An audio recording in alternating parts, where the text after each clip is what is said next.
Howdy. Nearly senior citizen here, boys and girls, and welcome to this a brand new day. Hokey smokes. My cold is getting better, thank goodness.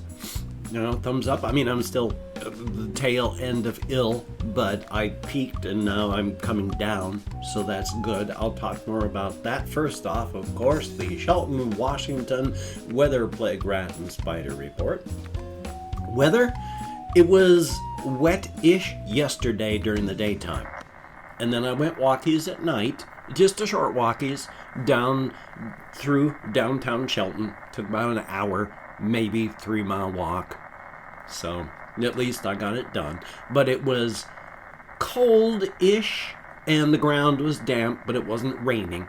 Last night, hokey smokes, it was raining hard. I like listening to the rain.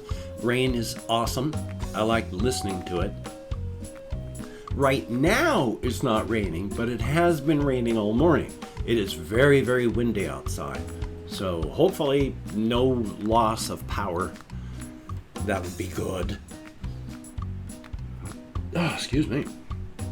No hypervlogger eye. I don't cut out anything. Well, I mean, I cut out some things, but not a lot. So, thumbs up for that. Plague rat report. I didn't actually see many people at all out. I mean, it was like 7 o'clock I went out walkies, got back around 8-ish, and then I went to bed at 9. So the people that were out, I didn't really pass by anybody. The streets are pretty much empty. It's a small town. There's less than 10,000 people in Shelton. And so it's a tiny little place.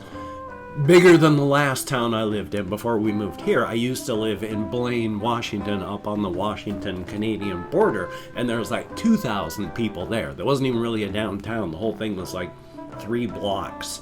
The only reason that Blaine was big was because it was right on the Canadian-Washington border crossing that everyone had to go through.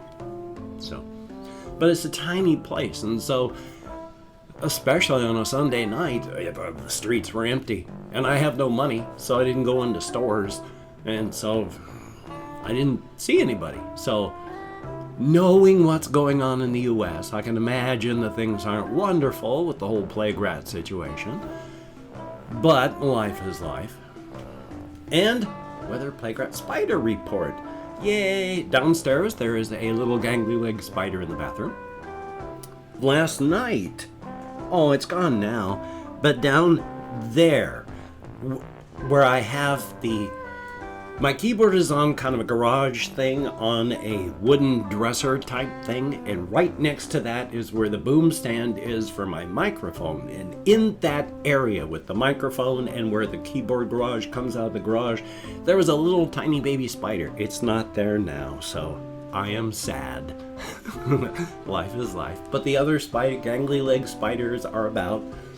I do not know if that one spider that was in the window is perished or gone on to a new place or what. She is gone. But in the corner, that garden spider is still there. So still good eating for her. Definitely a thumbs up on that. Past that, still doing well. I mean, my kitty cat is still doing well. Though, hokey smokes, I've mentioned before how she changes where she wants to sleep. For a while, she would go into my bedroom and find like little spots and then sit on there. And then she stopped doing that. And then she would be up in the window. Then she stopped doing that. Was on another spot. Stopped doing that. For a time, it was directly behind my chair. Just directly behind my chair. And I have to back up so I can stand because of the whole keyboard garage situation here. So I would back up and then run over the cat. Not literally run over the top of her, but the wheels would go bam into her body and she would complain, or I'd scrunch over part of her tail and she would scream, and it was like, cat, ah! Because it's like, good Lord, I would try to remember to look, but I'm not expecting her to be back there. Well, after like a week of doing that, she's moved on to another place, so she's getting thin, getting bony. She's old. She's like 17 years old, so she's not ill, not sick. She doesn't go outside as often. She used to, whenever she wanted to use the cat box before, she would leap outside and go. And then she just like would stay inside for like the occasional bit of urination.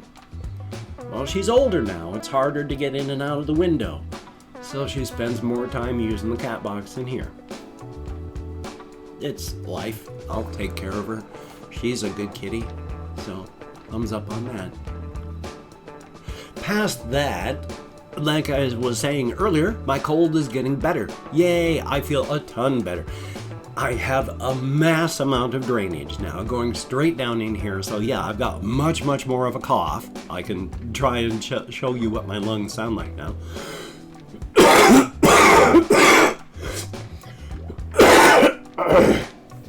You hear all that kind of juiciness? Yeah, that's just from drainage, and it's all up here. My actual lungs are fine. I am clear as a bell and doing great, but because of the drainage, I have to cough a lot more. Because my sinuses are still draining like crazy. It's just that they're not draining out the front, they're draining down the back. I mean, that's what everybody's sinuses do. That's how your body is designed. It's not doing anything weird or unusual, but thumbs up for that. As a real quick aside, I don't know if anybody has noticed, especially if I don't know how well it showed up before. When I did, for the past couple years, the sound mixing for my videos, I used my earbuds or my headphones, and I mixed it so that it was good that way to me. But then I started listening to it on YouTube instead of just on my headphones, and hokey smokes, it was like blaringly, hugely loud. Just like I had to barely turn my speakers on for it to be normal, and then to hear anybody else's videos crank it way up. So it was like, okay. So now what I do after I get my videos all edited and all the sound mixed is I turn the speakers on, shut the door, turn it up to a moderate listening volume, and then remix the volume so that it sounds good coming through external speakers. If you have headphones, it probably doesn't sound right now because I've got it mixed for external speakers. I don't know.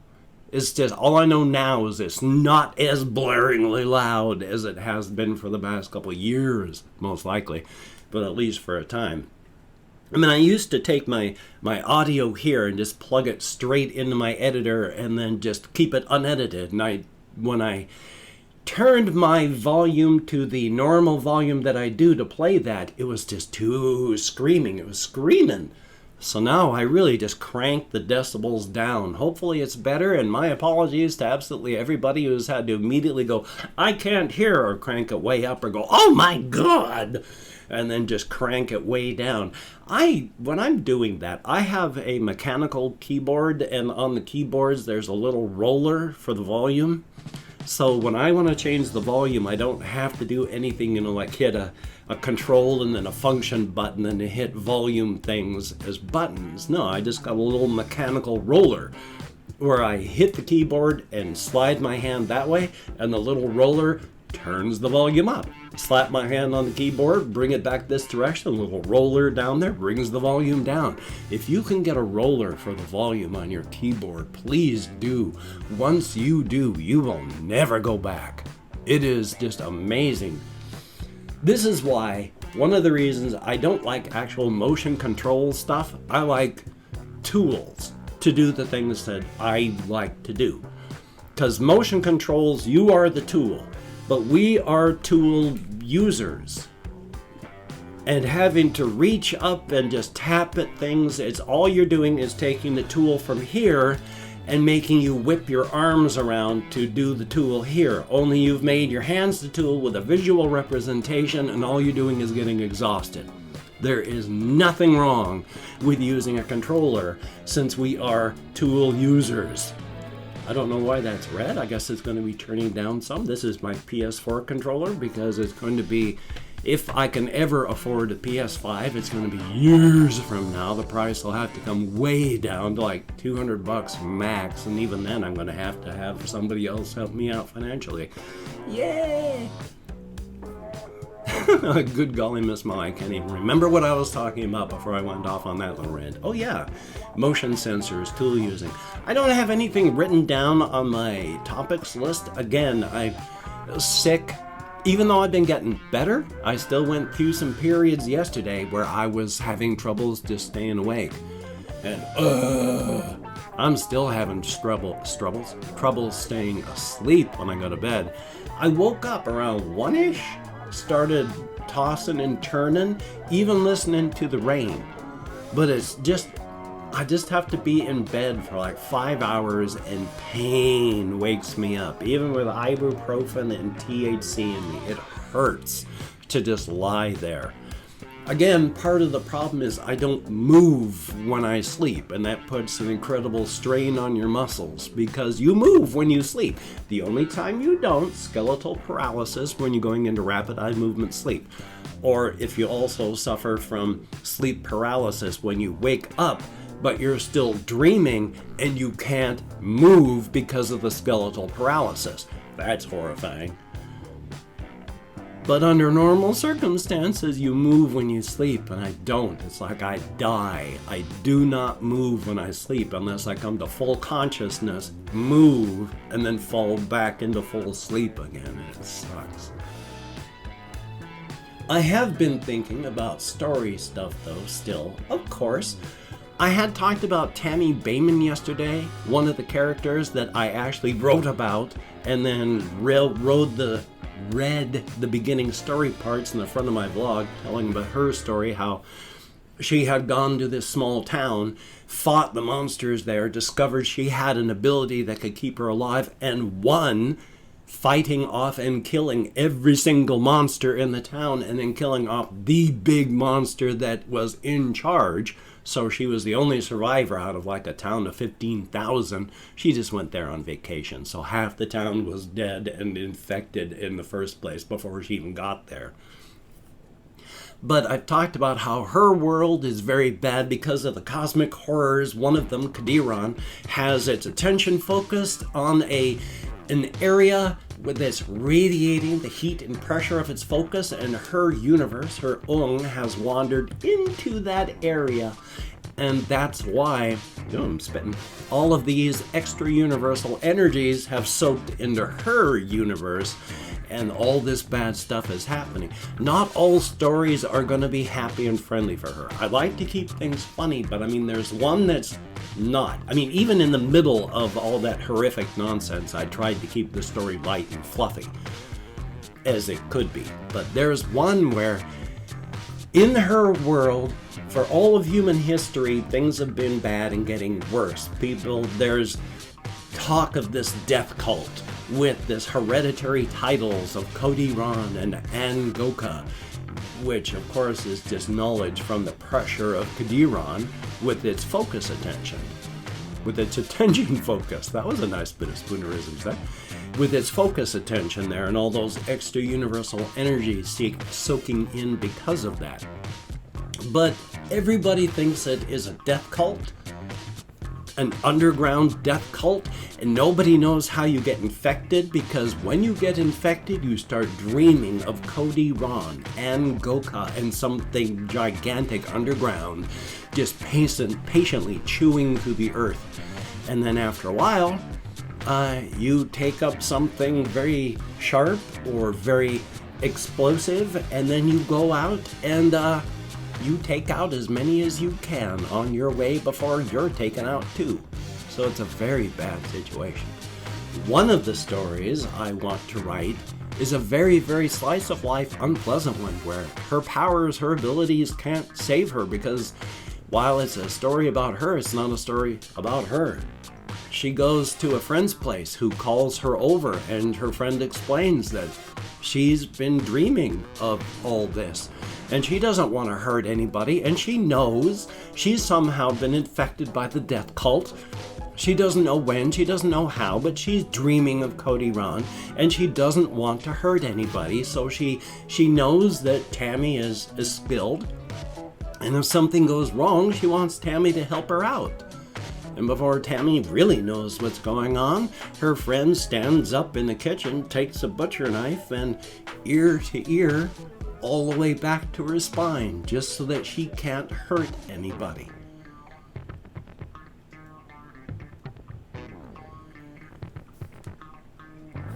That's not a happy ending. Tammy has to hold her friend as she bleeds out very quickly. It's a terrible world she lives in. Getting worse all the time. And I've opened up 24 hours worth of comments in my community tab. I'm going to go through and thank 20 to 25 people for having left me a comment. I'm not reading the comments right now. I'm just thanking you for having left me a comment. Good, bad, indifferent. You took the time. You expended the calories. Thank you very much.